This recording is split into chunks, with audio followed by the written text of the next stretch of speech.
Livro Uma Vida com Propósitos, do autor Rick Warren. Dia 17. Um lugar ao qual pertencer. Se fizer sentido para você, aproveite, se inscreva no canal, aperte o like, ative o sininho e compartilhe com seus familiares e amigos para contribuir com o projeto e alcançar outras vidas. Um lugar ao qual pertencer. Agora vocês são membros da própria família de Deus e cidadãos do país de Deus e pertencem à casa de Deus como todos os outros cristãos. Efésios 2:19. A família de Deus é a igreja do Deus vivo, a coluna e o fundamento da verdade. 1 Timóteo 3:15, parte B. Você é chamado para pertencer, não somente para crer. Mesmo no perfeito e imaculado ambiente do Éden, Deus disse: não é bom que o homem esteja só. Gênesis 2:18. Fomos criados para a vida em comunidade, moldados para o companheirismo e formados para a família. E nenhum de nós pode cumprir os propósitos de Deus sozinhos e sem ajuda. A Bíblia não apresenta nenhum santo solitário ou eremita espiritual, ou seja, um crente que vivesse isolado dos outros fiéis, privado de companhia. A Bíblia diz que fomos ajuntados, reunidos, edificados juntos, tornados membros juntos, feitos herdeiros juntos, combinados, mantidos juntos e que seremos arrebatados juntos.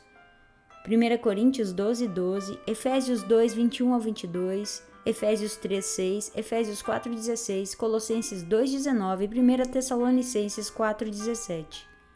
Você não está mais por conta própria. Embora seu relacionamento com Cristo seja pessoal, Deus nunca quis que fosse particular. Na família de Deus, você está unido a todos os outros fiéis e faremos parte uns dos outros por toda a eternidade. A Bíblia diz: em Cristo nós, que somos muitos, formamos um corpo e cada membro está ligado a todos os outros. Romanos 12:5. Seguir a Cristo inclui pertencer, não apenas crer. Somos membros de seu corpo, a Igreja. Observa C.S. Lewis que a palavra membro é de origem cristã, mas foi esvaziada de seu significado original, como está em Romanos 12:5. As lojas oferecem descontos a membros e os anunciantes usam os nomes desses membros para criar listas de mala direta. Nas igrejas, tornar-se membro significa simplesmente adicionar um nome a uma lista, sem nenhum requisito ou expectativa. Pela perspectiva de Paulo, ser membro da igreja significava ser um órgão vital de um corpo vivo, parte indispensável e inseparável do corpo de Cristo. Romanos 12:4 e 5, 1 Coríntios 6:15 e 1 Coríntios 12, do 12 ao 27. Precisamos restabelecer e praticar o significado bíblico dessa palavra. A igreja é um corpo, não um edifício, um organismo, não uma organização. Para que os órgãos do corpo humano cumpram seu propósito, precisam estar conectados ao corpo.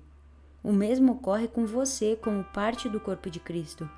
Você foi criado para uma função específica, mas perderá esse segundo propósito para a sua vida se não fizer parte de uma igreja local. Você descobre seu papel nesta vida pelo relacionamento que mantém com os outros. A Bíblia diz: assim, somos como as várias partes do corpo humano. Cada parte tem seu significado no corpo, visto como um todo, mas não o contrário. O corpo que estamos falando é o corpo formado pelas pessoas escolhidas por Cristo. Cada um de nós encontra significado e função como parte deste corpo. Não podemos ser como um dedo decepado que não tem valor. Romanos 12:4 e 5. Se um órgão é de alguma forma desligado do corpo, fica paralisado e morre. Ele não pode existir por si mesmo. nem você. Desligado e arrancado do sangue vivificante da igreja local, sua vida espiritual se enfraquecerá e logo deixará de existir. Efésios 4,16. Por isso, o primeiro sintoma de declínio espiritual é normalmente o comparecimento irregular aos cultos e a outras reuniões dos irmãos na fé. Sempre que nos tornamos descuidados com a comunidade de irmãos, todo o restante também começa a desmoronar. Você descobre seu papel nesta vida pelo relacionamento que mantém com os outros. Ser membro da família de Deus não é irrelevante nem algo a ser negligenciado. A igreja é o plano de Deus para o mundo. Jesus disse: edificarei a minha igreja, e todas as forças do inferno não prevalecerão contra ela.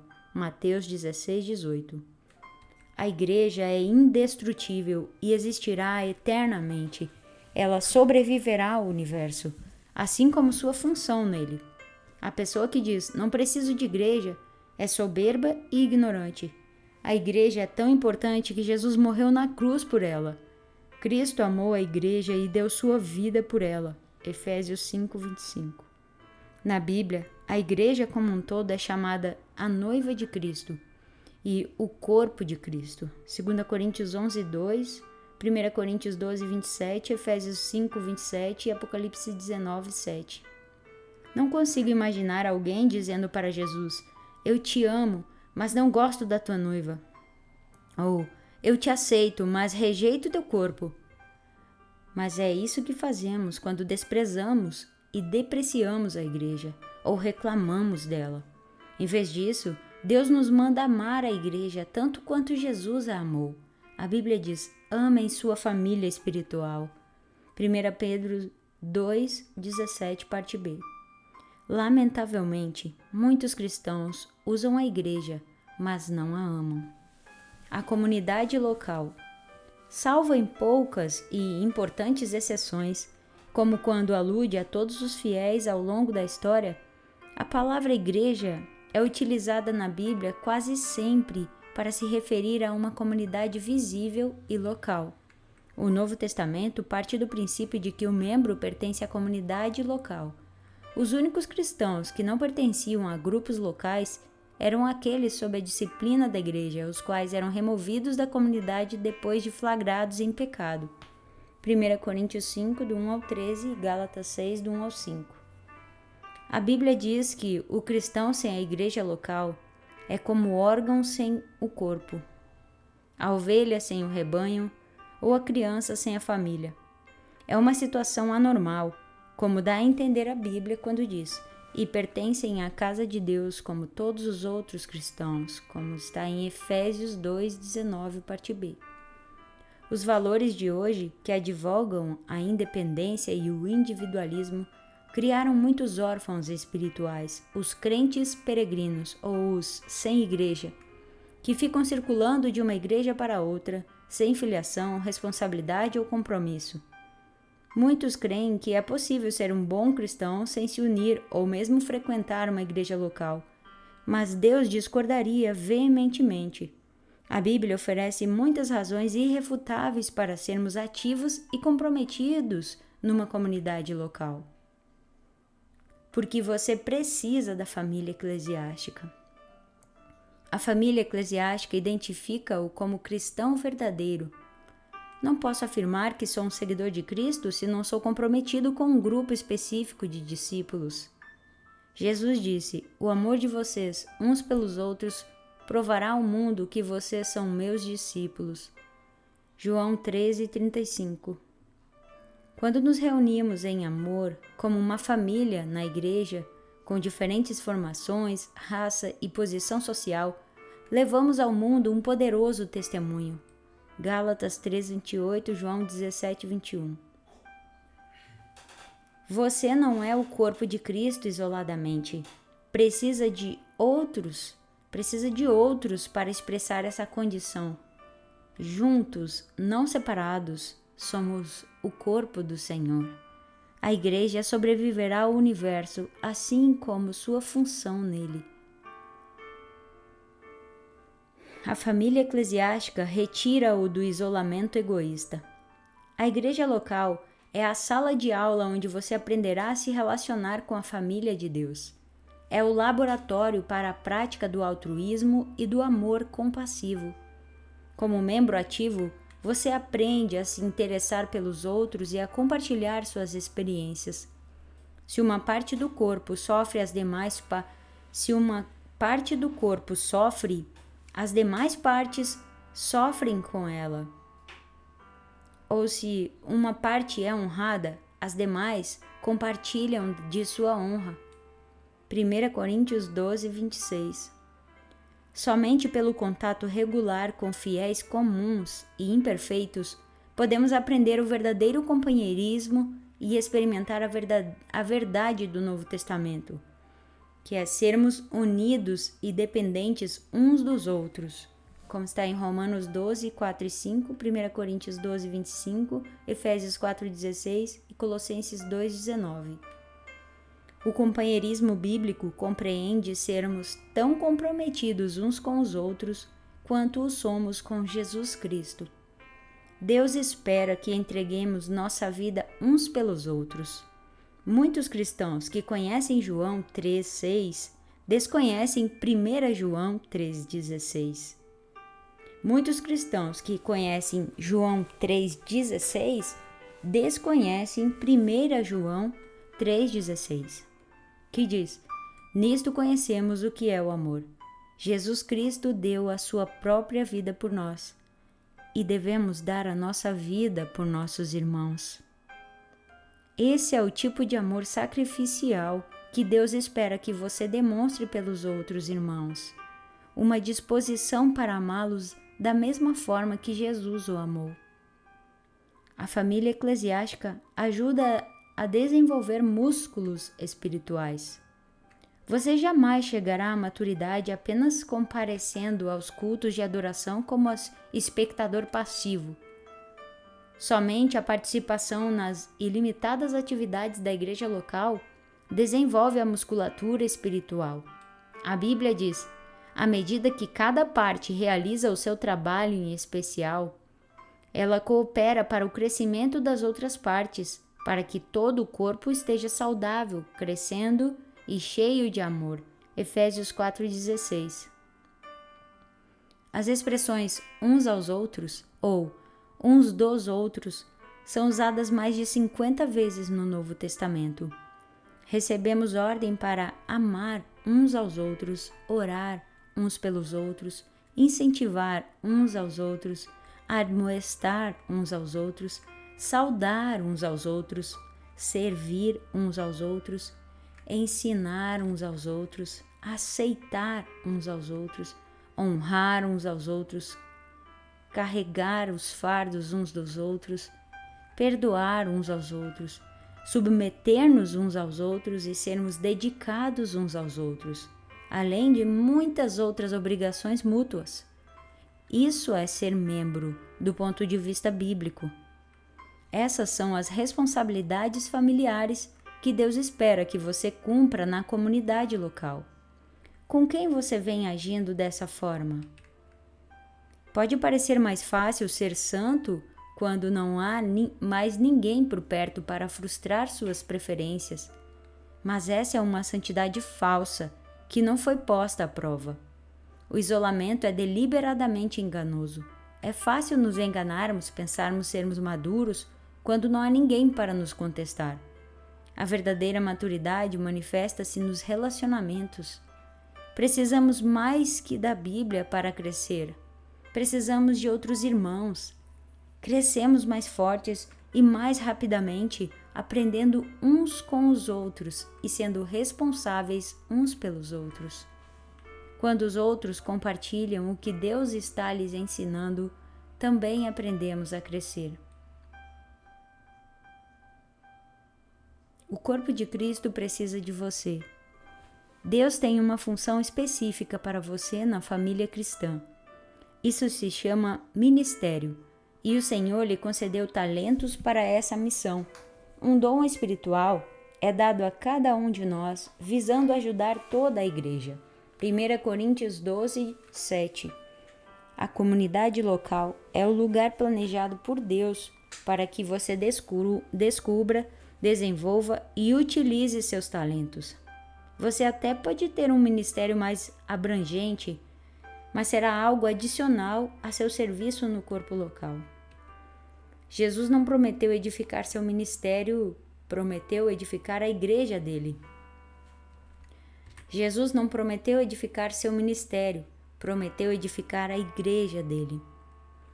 Você participará na missão de Cristo no mundo.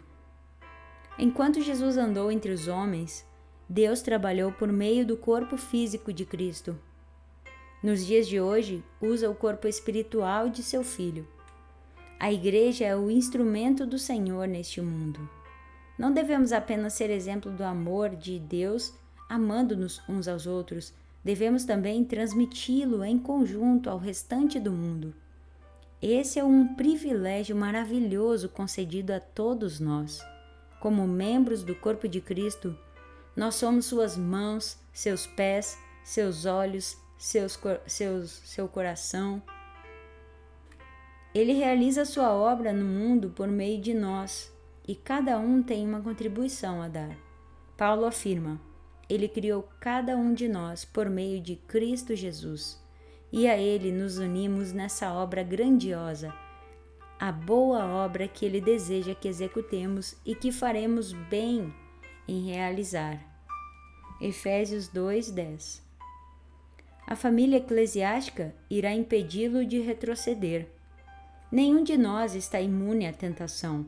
Nas circunstâncias apropriadas, você e eu somos capazes de cometer qualquer pecado.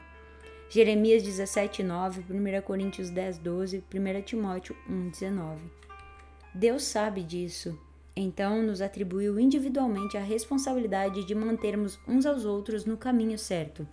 A Bíblia diz: encorajem-se uns aos outros todos os dias, de modo que nenhum de vocês seja endurecido pelo engano do pecado. Hebreus 3:13. Não é da sua conta. Não é uma frase cristã. Não é da sua conta, não é uma frase cristã. Somos chamados e recebemos ordem para nos envolvermos com a vida uns dos outros. Se você conhece alguém que se mostra espiritualmente inconstante nesse exato momento, é sua responsabilidade procurá-lo e trazê-lo de volta à comunhão. Tiago adverte: prezados amigos, se vocês conhecem alguém que se desviou da verdade, não desistam dessa pessoa. Façam tudo para trazê-la de volta e terão resgatado uma vida preciosa da destruição e impedido que ela se afaste de Deus. Tiago 5:19 e 20. Um benefício relacionado à igreja local é que ela também proporciona a proteção espiritual de líderes devotos. Jesus não prometeu edificar seu ministério, prometeu edificar a igreja dele. Deus atribui aos pastores a responsabilidade de guardar, proteger, defender e cuidar do bem-estar espiritual do seu rebanho. Atos 20, 28 a 29, Hebreus 13, 7 e 17, 1 Pedro 5, do 1 ao 4. A Bíblia diz: a responsabilidade deles é zelar pela alma de vocês, e eles sabem que devem se responsabilizar por isso diante de Deus. Hebreus 13, 17. Satanás exulta ao ver fiéis afastados, desligados da vida do corpo, isolados da família de Deus e indiferentes para com os líderes espirituais, pois sabe que tais crentes estão indefesos e impotentes contra suas estratégias. Está tudo na igreja. Em meu livro Uma Igreja com Propósitos, explico como fazer parte de uma igreja saudável é essencial para viver uma vida saudável. Espero que você também leia esse livro, pois ele o ajudará a compreender como Deus planejou a igreja especificamente para auxiliá-lo a cumprir os 5 propósitos que ele tem para a sua vida. Ele criou a igreja para satisfazer suas 5 necessidades mais importantes: um propósito para o qual viver, pessoas com quem viver, princípios pelos quais viver, uma profissão para se sustentar e força para seguir vivendo.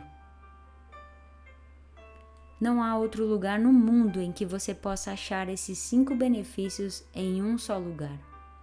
Os propósitos de Deus para a igreja são idênticos aos 5 propósitos que Ele tem para você. A adoração ajuda-o a se concentrar em Deus. A comunhão ajuda-o a enfrentar os problemas da vida. O discipulado ajuda-o a fortalecer a fé. O ministério ajuda-o a descobrir seus talentos. E o evangelismo ajuda-o a cumprir sua missão. No mundo não há nada que se compare à igreja. Sua escolha. Sempre que uma criança nasce, torna-se automaticamente parte da família universal dos seres humanos. Mas essa criança também se torna membro de uma família específica, onde será nutrida, cuidada e crescerá forte e saudável. O mesmo ocorre do ponto de vista espiritual. Quando você nasce de novo, torna-se automaticamente parte da família universal de Deus, mas também precisa se tornar membro de uma versão local da família de Deus. A diferença entre frequentar uma igreja e ser membro dela está no comprometimento. Os frequentadores são espectadores que ficam à parte. Os membros envolvem-se no ministério. Os frequentadores consomem, os membros contribuem. Os frequentadores querem os benefícios que a igreja propicia sem participar das responsabilidades. São como casais que querem viver juntos sem o compromisso do casamento. Por que é importante filiar-se a uma igreja local? Porque isso prova que você está de fato comprometido com irmãos e irmãs espirituais, não somente na teoria. Deus quer que você ame pessoas reais, não pessoas ideais. Você pode passar a vida inteira buscando a igreja perfeita, mas jamais a encontrará. Você foi chamado para amar pecadores imperfeitos, assim como Deus faz. No livro de Atos, os cristãos de Jerusalém eram bem específicos em seu compromisso uns com os outros. Eram dedicados à comunidade. A Bíblia diz: eles se dedicavam ao ensino dos apóstolos e à comunhão, ao partir do pão e às orações. Hoje, Deus espera que você se comprometa com as mesmas coisas. A vida cristã é mais que apenas um compromisso com Cristo. Inclui o compromisso com os outros cristãos. Os cristãos da Macedônia compreenderam isso, como Paulo relata. Primeiro, eles deram a si mesmos ao Senhor e depois, pela vontade de Deus, eles se deram a nós também. 2 Coríntios 8:5. Tornar-se membro de uma igreja local é o passo que vem naturalmente a seguir. Uma vez que você tenha se tornado filho de Deus, você se torna cristão ao se comprometer com Cristo, mas se torna membro de uma igreja ao se comprometer com um grupo específico de fiéis. A primeira decisão traz a salvação, a segunda, a comunhão. Dia 17. Pensando sobre meu propósito de vida. Tema para reflexão. Sou chamado para pertencer, não apenas para crer. Versículo para memorizar. Assim também em Cristo nós, que somos muitos, formamos um corpo e cada membro está ligado a todos os outros. Romanos 12:5. Pergunta para meditar. Meu nível de envolvimento em minha igreja local demonstra que amo e estou comprometido com a família de Deus?